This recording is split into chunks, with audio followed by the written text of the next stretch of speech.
How to upload resume to Jobstreet. If you want to upload a resume to Jobstreet, it's very simple for us to do so. What we have to do is go ahead and then launch the Jobstreet app, and this is the interface that we will see. Then what we want to do from here is tap the profile icon from the bottom right. From the profile icon on the bottom right, you can scroll and look for the list of options and select the option that says resumes and go to resumes. It says upload a resume for easy applying and access no matter where you are. So you can tap on the upload resume button.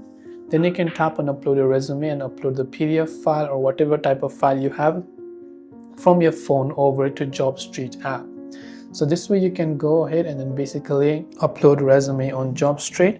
I hope this video helped you out. If you have got any further questions, feel free to leave them down below. Thanks for watching till the very end of the tutorial, and see you soon in the next video.